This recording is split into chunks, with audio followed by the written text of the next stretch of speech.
Breaking right now at 5 on CBS News Philadelphia, nearly 180,000 people are under a mandatory evacuation order. Another 200,000 on high alert to leave at a moment's notice. Good evening, everyone. I'm Yuki Washington. And I'm Natasha Brown. We just heard from the president and the vice president promising support and aid for those impacted by the fire.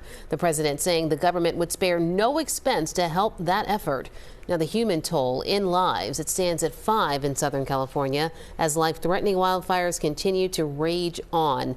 The economic toll is in the tens of billions at this point, and it is steadily rising.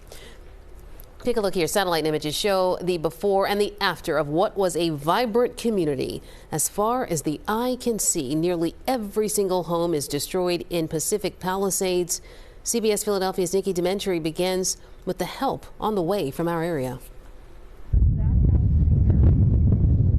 This is the stage of a large disaster such as this where when we say all hands on deck, it's really that first 24 to 72 hours when people have left their home and they don't know what to do next. American Red Cross volunteers from the Delaware Valley are heading west as wildfires rage on in Southern California.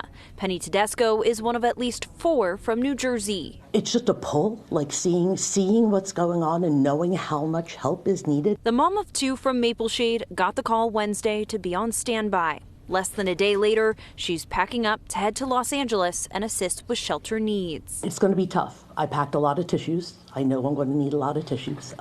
There'll be a lot of crying. Across the bridge, several other volunteers are also packing up to head out to California. The minimum commitment is for 2 weeks, but I usually stay a month and a half, depending on the need. This trip marks Frederick Lehman's 20th deployment with the American Red Cross. His focus, once on the ground, is logistics. Both he and Tedesco were most recently in Asheville, North Carolina during the historic flooding. Asheville was really horrible, but this close to a metropolis like this is pretty scary, so I really don't know what to expect. The volunteer from Lansdowne agrees this initial response is just the start. Support will be needed for months. There's a big difference between the day it's happened and 12 weeks from now when people are still displaced. Both chapters are ready to provide more resources and send additional volunteers in the coming days and weeks.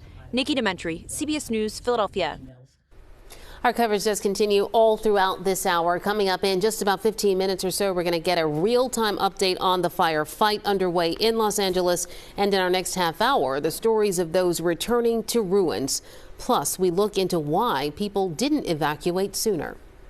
And so many of you have asked how you can help out in this situation. We shared that information with you. It's on the front page of our website, cbsphiladelphia.com.